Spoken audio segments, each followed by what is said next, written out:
Hello नमस्कार। आज आप इस वीडियो में जानेंगे प्रश्नावली 11.1 के सवाल संख्या 21। इस सवाल को समझने से पहले एक बात मैं आपको बताना चाहूँगा। पहले उसे आप समझिए, उसके बाद हम सवाल पर आएंगे। ये वीडियो अन्य वीडियो की अपेक्षा थोड़ा सा लंबा हो सकता है और इस प्रकार के सवाल बहुत कम संभावना है कि आपके विद्यालय की परीक्षा में पूछा जाए। इस प्रकार के सवाल अधिकांश प्रतियोगी एग्जाम में आते हैं। ठीक है, अगर आप इसे ध्यान में रखेंगे तो बहुत आसानी से प्रतियोगी एग्जाम को आप क्रैक कर पाएंगे या आसानी से उस सवाल को सॉल्व कर पाएंगे। तो विद्यार्थी, एक बात बता रहा हूँ मैं, उसे समझेंगे तब हम लोग सवाल पर आएंगे। जैसे मान लीजिए कि कोई चुनाव हो रहा है, चुनाव या कोई इलेक्शन है, इलेक्शन बोलेंगे ठीक है, आप इलेक्शन अच्छा समझेंगे। उसमें दो कैंडिडेट खड़े हुए हैं, ठीक है। मान लो एक ए है और एक बी है और वोट देने वाले लोगों की संख्या 100 है। कितना है? 100। चुनाव में दो व्यक्ति खड़े हैं, ए और बी। वोट देने वाले लोगों की संख्या कितनी है? 100। ए व्यक्ति को वोट मिलता है 52 और इसे मिलता है 48। अगर मैं आपसे पूछूं इसमें से कौन विजेता बनेगा तो आपका उत्तर होगा कि ए विजेता बनेगा। विजेता कौन होगा? ए विजेता हो जाएगा। तो यहाँ पर एक और सवाल हो है कि ए कितने वोटों से जीता, तो आप बताओगे 4 वोटों से जीता। तो एक और बात समझना, ये जो 4 आया है ये क्या है? जीते गए प्रत्याशी और हारे गए प्रत्याशी का अंतर है। ये 4 क्या है? जो चुनाव में जीता है और जो हारा है, उनको जो वोट प्राप्त हुआ है, उन दोनों का क्या ये अंतर है। आया समझ में? यानी अगर हम ये बोल सकते हैं कि ए बी से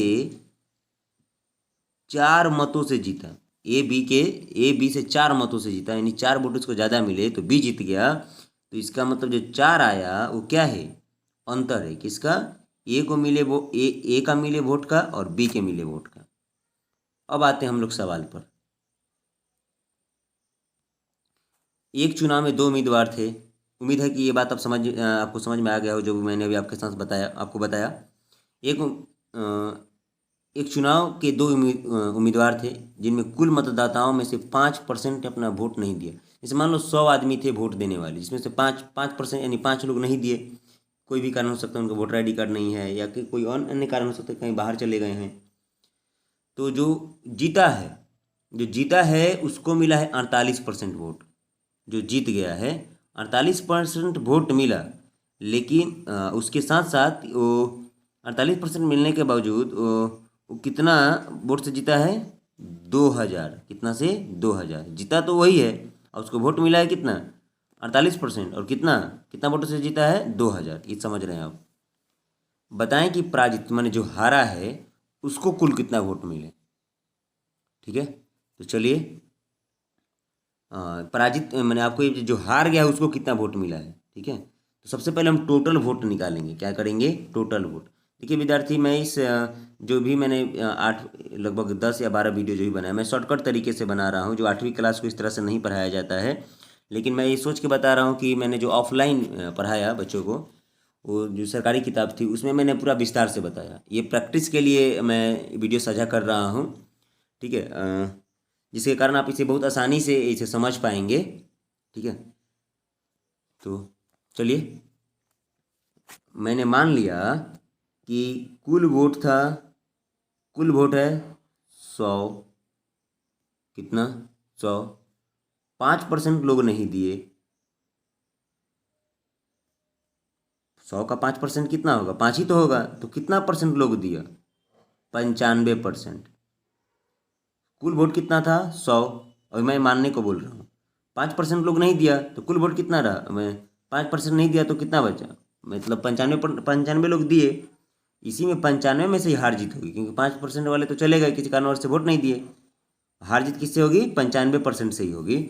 तो आप देखो, जो जीता हुआ है उसको कितना मिला है? जो जीत गया है उसको मिला है 48%। कितना है? 48%। और जो हारा है उसको कितना मिला है? 47%। मतलब कि अब कैसे कर दी, दोनों को ऐड करोगे तो 45 तो आएगा ना। इस दोनों को जोड़ोगे तो 95 आएगा। तो जो जीता है उसको 48, जो हरा है उसको कितना मिलेगा? 47। ठीक है। तो आप बताओ, ये जो 48 वाला जीता है उसको कितना अधिक वोट मिला है? 2000। 2000। मैंने ये जो सवाल शुरू करने से पहले मैंने 4 का एग्जाम्पल दिया था, ये 4 वोट से ज़्यादा जीता है। इसका मतलब ये क्या है? अंतर है। 4 क्या है? अंतर है। जितना से जीत गया, हेलो, जितना से जीत गए वो अंतर है। तो यहाँ ये कितने से जीता है? 2000 से जीता है। इसका मतलब ये दोनों का क्या है? अंतर है। ठीक है, ये बात आप समझ रहे हो। अब आप करोगे क्या, यहाँ अंतर कितने का हो रहा है? यहाँ अंतर कितने का, मैं क्या करूँगा, सबसे पहले टोटल वोट निकालूंगा। ध्यान में रखिएगा, सबसे पहले मैं क्या करूँगा, टोटल वोट। टोटल वोट निकालने का एक तरीका मैं आपको बता रहा हूँ। यहाँ अंतर कितने का है, तो आप बताओगे कि यहाँ तो अंतर 1 का हो रहा है। कितने का अंतर हो रहा है? 1 का। और सवाल में अंतर कितने का है? सवाल में अंतर है 2000 का। कितने का? 2000 का। तो 1% कितने के बराबर हुआ? 2000। कितने के बराबर हुआ विद्यार्थी? 2000 के। समझे? लेकिन मुझे तो टोटल वोट निकालनी है, और टोटल वोट मैंने कितना माना था? 100 माना था। क्या माना था? 100। तो ये कितना हो जाएगा, इसमें हम क्या कर देंगे, 100 से गुना कर देंगे। क्या कर देंगे विद्यार्थी? स्वाभाविक है, जब आप 2000 में 100 से गुना करोगे तो 2000 पर 2 जीरो और आ जाएगा। यानी टोटल वोट कितना है? इतना है आपका ये। इकाई, दहाई, सैकड़ा, हजार, 10,000, लाख। 2 लाख वोट मिला। कितना मिला जी? 2 लाख है वोट। टोटल वोट कितना हुआ? 2 लाख। सवाल में क्या बोल रहा है, एक बार सवाल को आप दोबारा देखें, अगर आप पहले सवाल नोट कर लिए हैं तो, या बुक में है तो। सवाल बोल रहा है कि जो उम्मीदवार हार चुका है उसका वोट निकालें। मैंने जो हारा हुआ है उसको कितना वोट मिला है, या कितना मत मिला है। इसमें लिखा है कि बताएं कि पराजित उम्मीदवार, पराजित का मतलब जो हार गया है, उसको कुल कितना वोट मिला है। तो मैंने आपको बताया उसमें कितना मिला है उसको। उसको मिला है 47%। कितना मिला है विद्यार्थी? 47%। तो आप ये संख्या का जितना वोट है उसका आप क्या निकाल दो, 47% निकालो। 47% निकालोगे तो ये 2 से 2 कैंसिल। अब 2000 में 47 से गुना करोगे तो 47 दूना कितना हो जाता है? 47 दूना हो जाएगा 94, और ये 3 जीरो यहाँ लगा दो। यानी जो प्रत्याशी हरा है उसको कुल कितना वोट मिला है? 94,000 मिला है। कितना मिला है? 94,000। उम्मीद कर रहा हूँ कि आप इसे समझ पाए होंगे। अब तक का जो भी वीडियो बना है उसका ये सबसे लंबा वीडियो हुआ है, और आप इसे 2-3 बार बना देखकर इसे आसानी से समझ सकते हैं। और अब भाषा अगर आप चाहेंगे तो इसे कथन के द्वारा लिखकर भी आसानी से सजा कर बना सकते हैं। अगर इसमें कोई समस्या है तो आप मेरे साथ कमेंट के थ्रू आप कोई बताएं कि मेरे से कथन के द्वारा नहीं बन पा रहा है, तो मैं आगामी जो आगे वाला जो सवाल होगा मैं प्रयास करूंगा उसे कथन या लिख कर बताएं। जैसे माना कि टोटल वोट इतना। ठीक है, थैंक यू।